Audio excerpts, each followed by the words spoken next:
Time now for sports on 104.7 The Cave. Here's Ned Reynolds. Mikey, intern Ned Reynolds in the studio on a Wednesday morning. We didn't talk about this yesterday, the national anthem performance 2 nights ago. I saw it. We did our sports thing yesterday, and I was like, we don't need to talk about it. But then yesterday, eventually, the singer that came out and sang that song came out and said she was under the influence and was going to rehab, et cetera, et cetera. And I was like, well, how bad was it? I watched that thing. Holy moly, that was horrible. Did you watch it? I did not see it live. I have seen it replayed, and it was an abomination. Oh, man, it was horrible. I don't even know if she hit the same. I don't know if she hit the same key one like twice. It was crazy. Anyway, we should have talked about that, but we didn't. But I'm glad she's getting the help she needs. Now, the big guys were on the diamond last night, and who got the dub? The American League did. This is their 10th in the last 11 All-Star games, and they're pretty good. Both teams are.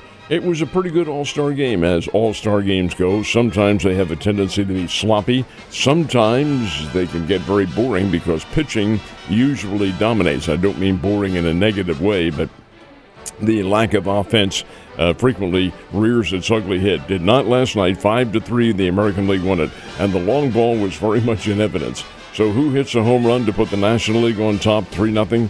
Only the best player in the world, Shohei Ohtani of the Los Angeles Dodgers, and he bombed one 400-foot shot. He's really, really a good player. The lead, 3-0 lead, did not last very long. American League came back and tied it up. Juan Soto had a 2-run double, and he nothing wrong with him either. He's a very good player. Yankees have him. 2-run double, and then they got a base hit to tie it up.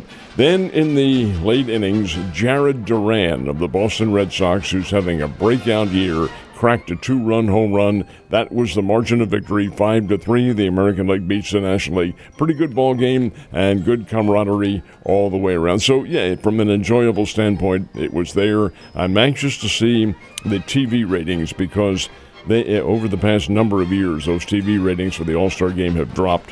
And it may very well be the case again this year. Why are they dropping? Well, the interest probably isn't quite as sharp as it used to be back a number of years ago. That's number one. But number two, there are so many other options. And I think the general public explores those options. We'll see. We'll see what the numbers are when they come out. It's kind of one of those things. I actually just, interestingly enough, got done reading autobiography from a bass player that I really love, and he's a huge baseball fan, and his gripe is too many commercials. Oh, but keep in mind now why there are too many commercial breaks. Look at the salaries the players are getting, and the teams making money. That's why they've got to get those commercial breaks in there. I fully agree there are too many of them, and most of them aren't very good anyway, but that's why. That's where the money aspect. When that begins to dry up, then you'll see a dropping in the revenue, too. Oh, yeah. And speaking of money and or revenue, baseball's thinking about going back to those team uniforms. Your thoughts? Bring it on.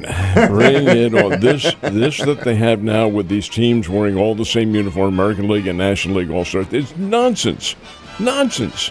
Who in the world, and I think I know who it is, came up with this idea? Whomever it was, and I think it's the commissioner of the game, Mr. Manfred, said, let's all have them in the same uniform. Did you bother to ask the public? Of course not. This is corporate America at its best.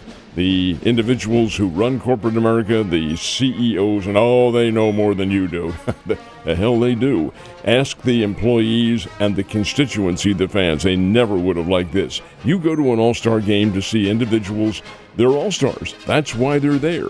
And they represent the Cardinals, the Dodgers, the Royals, the Phillies. They all have their home teams, but no, not now. They all look the same. You can't identify individuals. I think it's utter nonsense. It was, to begin with, bring back the individual teams and their uniforms and let the All-Star Game return to what it was. Team USA got a chance to play a couple days ago. When's their next opportunity to get on the court? It is this morning, and they play in Abu Dhabi in the United Arab Emirates. This will be the getaway game. From there, then the USA team goes to London.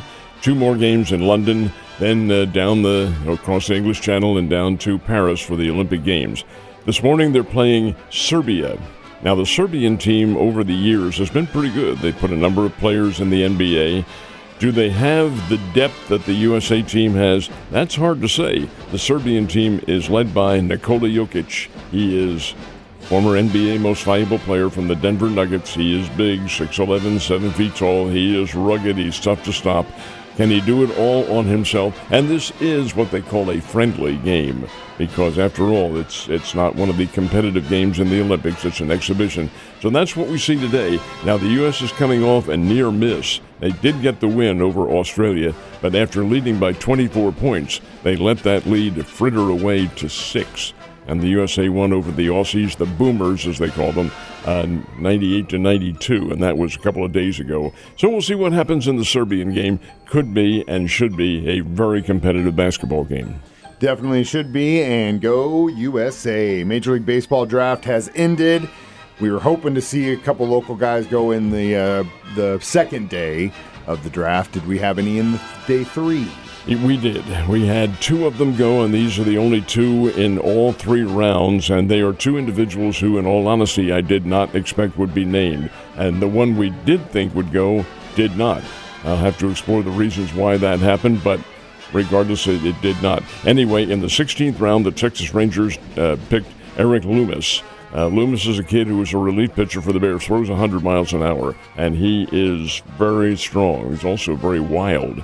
And the Bears had problems with their bullpen this year. But nonetheless, the Rangers see some possibilities with Loomis, and they picked him in the 16th round. He does have another year of eligibility remaining, and if he decides to explore that, this is the 16th round.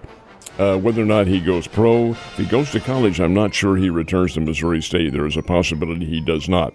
The other player chosen was in the 17th round, the next round, and that was by the Cardinals, and his name is Brant Thompson. He's a kid from Eden Prairie, Minnesota. He was the Bears' Friday pitcher. That's what they call the top pitcher on the team, because when you're playing conference games over the weekend, he's the one who began all those series. Good pitcher, solid pitcher, and he could get some time with the St. Louis Cardinals. We'll find out. He's a senior, so he has no college eligibility remaining. They are the 2 picked, Loomis and Thompson, and they went in yesterday's final day of the draft.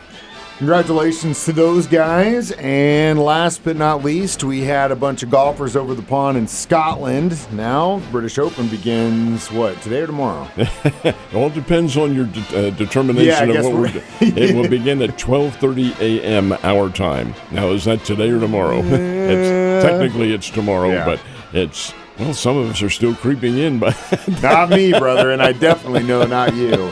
Well, I guess it depends on the night. No, definitely not me. But 12:30 tonight, our time, and it will be, I think, 6:30 over in Troon, Scotland, where they're playing. It's the British Open, of course, and it's at Royal Troon this year, which has been used, I believe, 10 times for the British Open in the past. Very demanding course.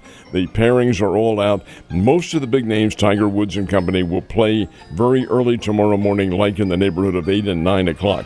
That is TV time in the United States, and that's when it will be seen live. But the competition itself, the first group, will tee off at 12:30 a.m. Central Time. 12:30 a.m. You are an avid golf fan if you are up at that hour watching that competition.